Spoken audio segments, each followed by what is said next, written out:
खुलुमबाय prime 24 headlines खौरां बिजोङाव गासिबो नायगिरिफोरखौ बरायहरबाय। बे समाव जोङो मोनसे मोगामोगि आयदा लानानै फैदों।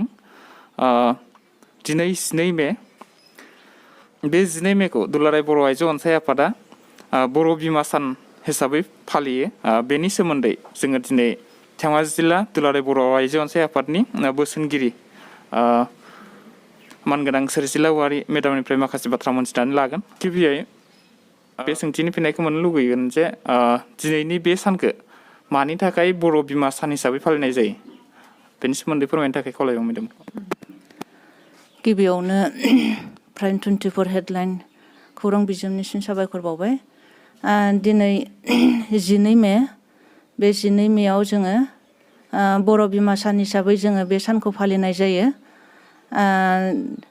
जोंनि बे बर' बिमा सानखौ 2003 मायथाइनिफ्राय जोङो फालियै फालियै दिनैसिम जों फालिदों। जोंहा बे बोसोराव एसे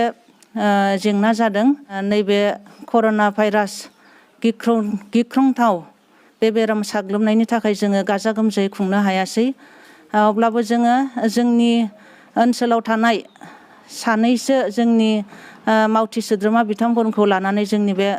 जिल्लानिनो मावख'आव धेमाजि जिल्ला दुलाराय बर' आइजो अनसाय आफादा फिरफिला बिर होनानै बिथांमोननि जिउनि गोसोखां सानखौ जोङो फालिदों। दिनैनि बे साना दुलाराय बर' फरायसा आफादनि गोख्रों सोमावसारनायजों जोबोरैनो सोमोन्दो दङ। आरो बे सोमावसारनायानो जाहैबाय जोंनि बर' रायजोनि जारिमिनखौ लानानै बर' रायजोनि थामोनथा आरो खौसेथिनि गोख्रों थांखिखौ लानानै सोमावसारनाय। दा बेवहाय जोंनि सोमावसारनाया जेरैबायदि जाबोदोंमोन, बे समाव जोंनि आइजो आफादफोराबो गोख्रोङैनो फाव लादोंमोन। बे समाव जोंनि दुलाराय बर' आइजो अनसाय आफादनि जायफोर थिननाय एबा जायफोर बिथोन बायदियै जोंनि बे हाबाफारिया जानो हमदोंमोन, बे समाव जोंनि सोमावसारनाया जेब्ला बारानिफ्राय बारा जायो, बे समाव गोबां पुलिस मिलिटारिफ्रा खना खनला हाबनानै गामि न'खर हौवा मानसिफोरखौ बुग्लुं सुग्लुं खालामनानै हमनानै लांनाय, बुथारनाय बेबायदि जाथाया जोंनि बर' रायजोनि गेजेराव सोलिदोंमोन। आरो बे समावनो जोंनि आइजोफोराबो सिरियै जनानै थायाखैमोन। दाय गैयै सुबुंफोरखौ बोरैबाफोर लाखिफिननो हायो नामा बेबायदि साननानै ओंखारलाङोमोन जोंनि आइजोफोरा। दा बेबायदिनो नैबे जारिमिना, दिनैनि बे जारिमिना, जों बेखौनो बुंनो गोनां जागोन। 1988 मायथाइयाव गायदे हेलेना बिथांमोननि जिउआ रुंसारि जालांनायनि बे जारिमिनखौनो जों रायखांनांगोन। जेब्ला पुलिस मिलिटारिया जानालि बाजारनिफ्राय मथामबिल सराइबिलनि बे मथामबिल ओनसोलसिम जेब्ला गामि गामि ओंखारलांदोंमोन, हाबलांदोंमोन, बेवहाय 1988 मायथाइनि 12 मे खालि फुंनि बे 6 रिंगानिफ्रायनो पुलिस मिलिटारिया गोबां सुबुंफोर हमनानै लाबोदोंमोन। जानो हागौ बे सुबुंफोरा 6 जनमोन होननानै जों मिथिनो मोन्दों। आरो बे दाय गैयै सुबुंफोरखौ हमनानै लाबोनाय नुनानै जोंनि गामिनि आइजोफोरा, गामि सेर सेराव थानाय आइजोफोरा नुहुरनो मोननाय जादोंमोन। आरो बेनिखायनो दाय गैयै सुबुंफोरखौ माबोरैहाय लाखिफिननो हागोन, बेखौ ज' ज' ओंखारनानै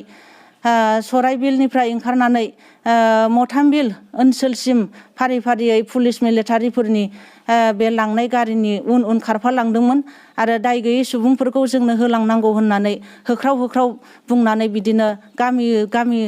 गामिनि आइजोफोरा बेनिफ्राय ओंखारनानै गासै 200सो आइजोफोरा जमा जादोंमोन।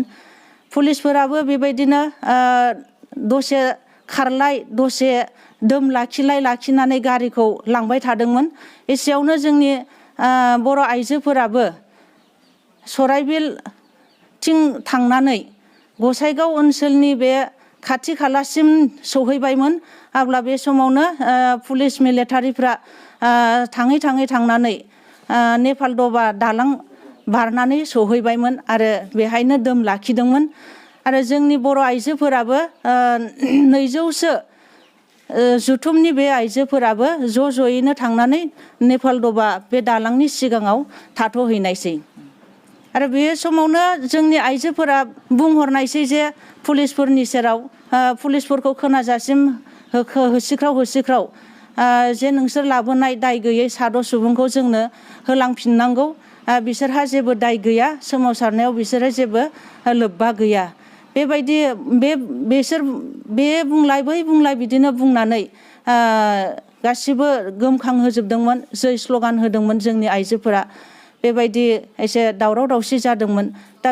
बे हिसाबावनो बिसोरो पुलिसफोरा मा सानबाय जे बिसोरखौ माबा मोनसे सिगिनायनि माबा लानांगौ बेबायदि सानदोंमोन नामा दा बेनि गेजेरावनो बिसोरनि मोनसे सिलाइनि गुलि गावहरनायसै आरो गिबियावनो बे सिलाइनि गुलियाव थरायना हेलेना बसुमतारी बिथां आइजोआ दाफनायाव नांजानानै गोग्लैनानै थानायसै गुलि गावनायलाय जोंनि आइजोफोरा गिनानै सेरखाय बेरखाव खारखाव खारसि जानायसै आरो बेबायदि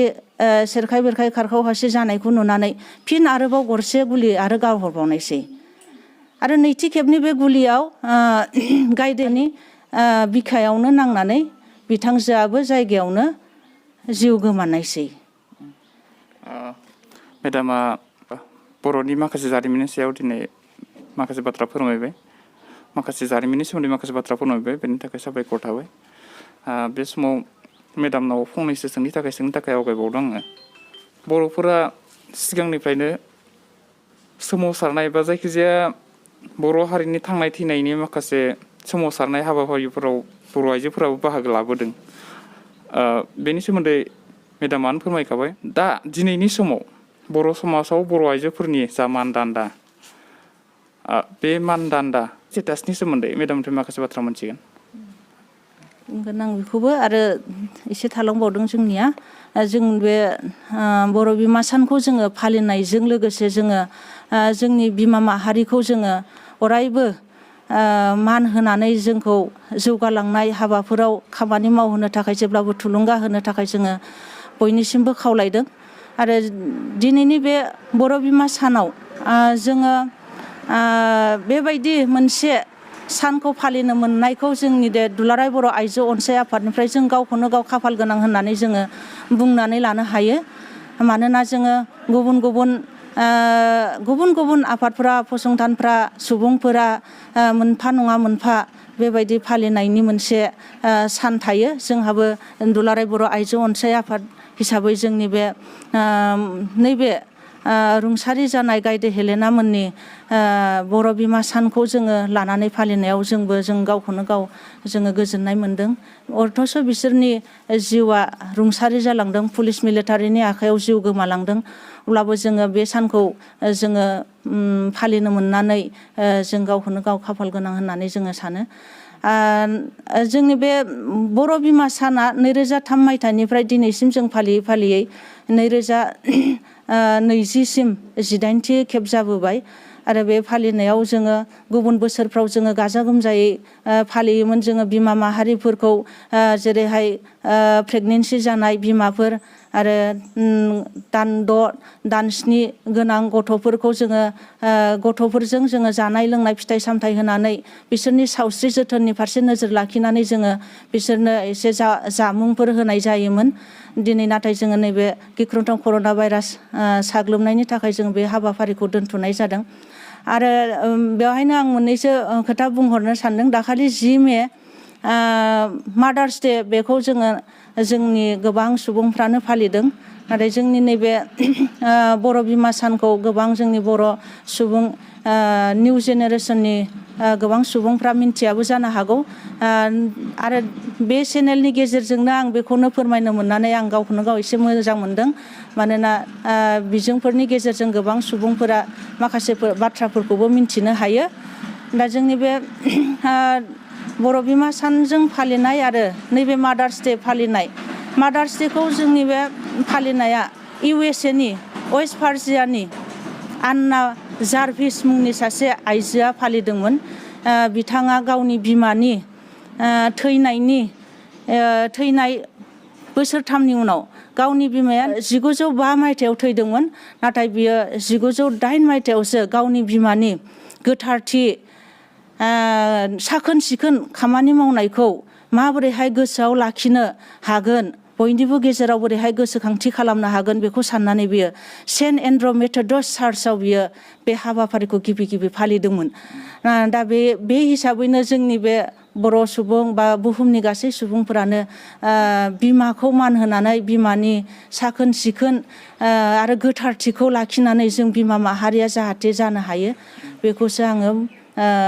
साननानै नैबे फालिनायखौ बयबो आवगायफायोबा बयबो फालिफायोबा बेखौ आं मोजां मोनो। आरो नों सोंनाय कुइसन बायदियैब्ला बर' माहारिनि बे बर' आइजोफोरा जोंनि बे दावगालांनाय एबा जोंनि बे सोलिनाय बे हाबाफारियाव जों जोबोर दानि दिनाव जोङो जोबोर साननो गोनां जादों। जेरैहाय जोङो सोलोंथाइ दावगाबाय जोङो गोबां हाबाफारिफ्राव जोङो बिबानखौ लानो हाबाय बे हिसाबै जोङो गोबां खामानिखौबो मावनो रोंबाय।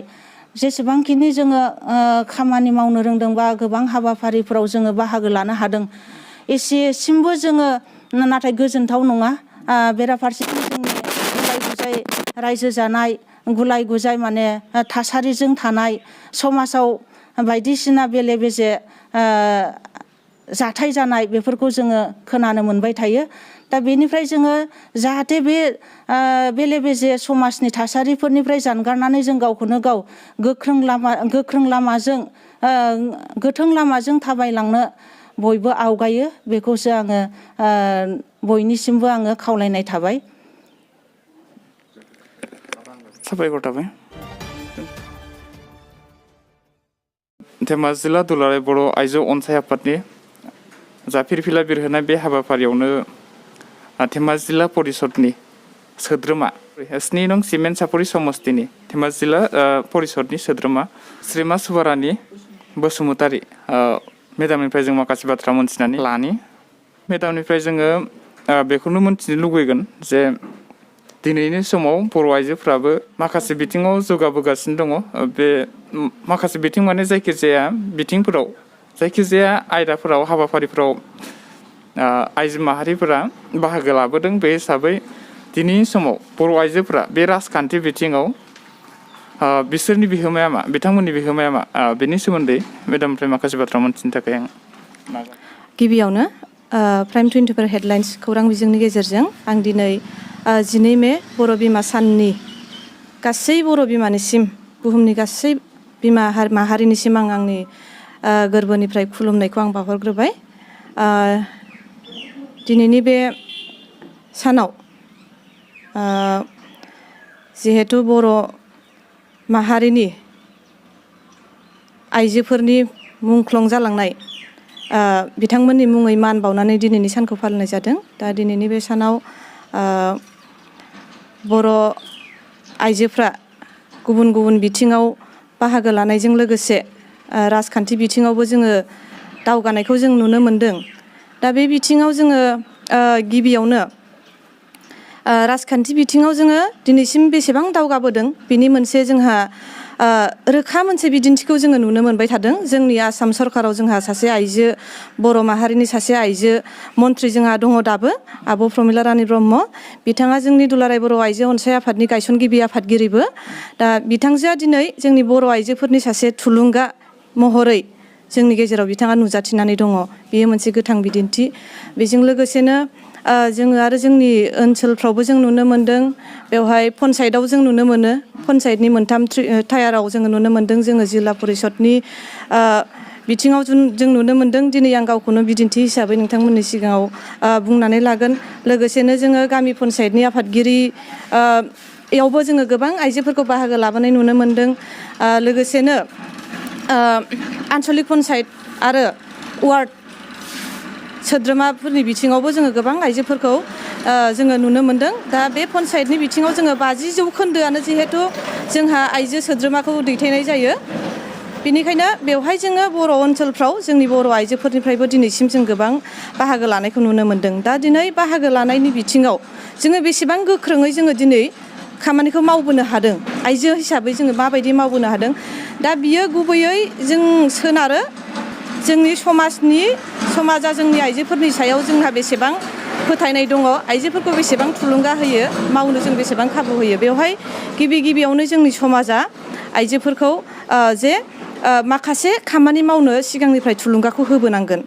जोङो दिनै गोबां बिथिङाव जों नुनो मोनो दिनै जोङो गामि पन्सायतआव जिहेतु 50% रिजार्भेसन जानाय लोगो लोगो बर' ओनसोलफ्राव बबेबा मोनसे पन्सायतआवनो जा वार्डआवनो जा एबा जिल्ला परिषदानो जा बा आन्चलिक पन्सायतआनो जा बेवहाय बबेबा मोनसे सिटआ जुदि बेवहाय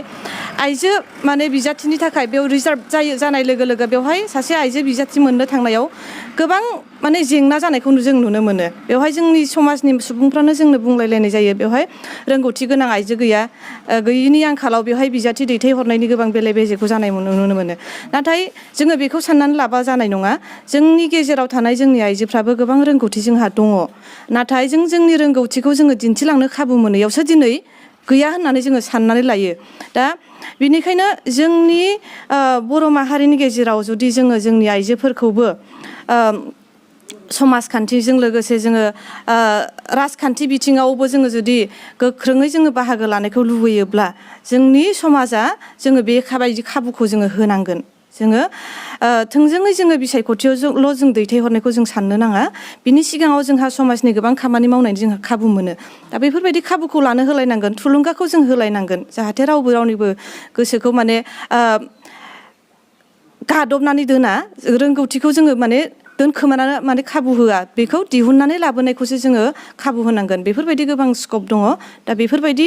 बयबो जुदि सांग्रां जालायनानै जोंनि रोंगौथिफोरखौ जोङो मावलायलायनानै दिन्थिलांनो खाबु मोनोब्लानो जोङो राजखान्थि बिथिङावबो जोंनि बर' आइजोफ्रा दिनैसिम जेसेबां मावबोदों बिनिफ्राय गोख्रोंसिनै बाहागो लानो हानायजों लोगोसे बर' माहारिखौबो मोनसे बुहुमाव सिनायथि होनायावबो मोनसे मदद होगोन आरो बे बिथिंजों साबायखर थाबाय मेडामा जोंनो माखासे बाथ्रा फोरमायबाय मेडामा बुंनो नागिरदों मा बर' आइजोफोरनावबो माखासे गुन दङ जायखौ माने दिन्थिनो थाखाय जों खाबु मोनाखै बे खाबुखौ नांगौ होननानै बुंदों मेडामा बेनि थाखाय मेडामसिम साबायखर जासिबाय दिनैनि बे मोगा-मोगि आयदानि जोबथि सोंथिखौ आं सोंनो थाखाय आवगायबाय दिनै 12 मे बर' बिमा सान बे बर' बिमा सानखौ फालिनायजों लोगोसे धेमाजि जिल्ला दुलाराय बर' आइजो अनसाय आफादनिफ्राय रायजो राजाफोरनिसिम मा मेसेज हरनो सानो नोंथांमोना जिहेथु दिनैनि साना बर' बिमा सान बे सानखौ गुबैयैनो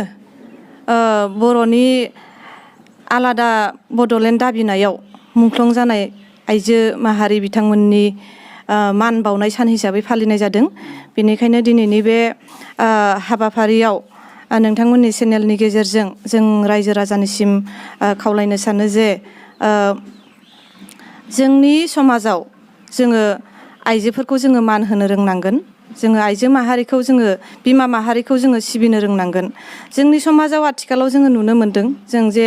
गावनि गेजेराव जोङो मान होलायनो रोङैयाव जोङो बिमाखौ मान होनो रोङा दिनै बिब'खौ मान होनो रोङा बिनानावखौ मान होनो रोङा बेफोरबायदि जाहोनाव गोबां गाज्रि बेले बेजे थासारि जानायखौ जों नुबोनो मोन्दों गोबां जेंना जेंसि जोंनि समाजाव सोमजिनायखौ जों नुनो मोन्दों जायफोर जोंनि समाजनि जौगानायनि माखासे हेंथा जाबोबाय थादों दिनैसिम बेनिखायनो जों खावलायगोन जाहाथे जोंनि समाजाव जोङो आइजोफोरखौ जोङो मान होलायनो रोंनांगोन लोगोसेनो दानि जोंनि इयुन जोलैफोर लाइमोनफोरनिसिमबो आं खावलायगोन जे जोङो बिमाफोरखौल' नङा जोंनि बिमा बिफा जों गेदेरफोरखौ मान होनायखौ जोङो लाखिनांगोन जों सिगांनि समफोराव जोङो जिबायदियै बिमा बिफाखौ जोङो मान होयोमोन बेफोरबायदि मान होनायखौ जोङो दाबो जोङो लाखिनांगोन मान होनो रोंनांगोन अब्लासो जोंनि इयुनाबो गोजों जागोन जोंनि समाजाव जायफोर जोंनि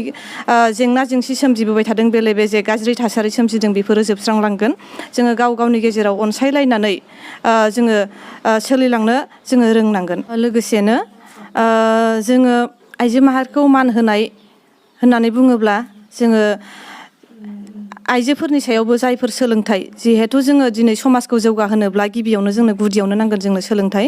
बेनिखायनो जोङो हिन्जावसा गथ'फोरखौबो जोंनि समाजाव जोङो बहाबा जोङो नुनो मोनो दिनैसिमबो जे फिसा हौवाफोरनि सायावल' सोलोंथाइ होनायखौ जोङो गोसो होसिननायखौ नुनो मोनो नाथाय बेफोरबायदि फिसा हौवा आरो फिसा हिन्जावनि जाहाथे फारागथिखौ लाखियालासिनो हौवासाफोरजों समानै मोनफ्रोमबो बिथिङाव आवगायलांनो हानाय बायदियै फिसाफोरखौबो सोलोंथाइ होनायनि बिथिङाव समानै नोजोर होलायनानै जोङो सोलोंथाइखौ लाहोनांगोन अब्लासो जोंनि समाजा जौगागोन दिनै सरकाराबो बेफोरनि सायाव नोजोर होनानै दिनै गोबां आसनिबो लाबोदों दिनै बेटि बासाव बेटि पढ़ाव होननानैबो मोनसे आसनिबो लादों दा बेफोरनि सायाव जोङो गोसो होनानै जों नोजोर होनानै जोङो जोंनि समाजाव जों गावखौनो हारिखौ जों जौगाहोनोब्ला जिहेथु हौवा माहारिजों हिन्जाव माहारियाबो जौगानांगोन बेनिखायनो बिनि थाखाय गुबैयै जोंनो नांगोन जोंनो आइजोनि सोलोंथाइनि बेनिखायनो जोंनि फिसा हिन्जावखौबो जोङो फिसा हौवाफोरबायदि जोङो सोलोंथाइ होनायखौ जोङो बयबो गोसो होनांगोन आरो जों बेखौ खालामनांगोन। साबायखर थाबाय मेडामनिसिम बे समाव जोङो गासैनिसिमबो साबायखर जासिनानै दिनैनि जा मोगा मोगि लानाय हाबाफारि बेखौ बेखिनियावनो फोजोबबाय गोजोन्थों।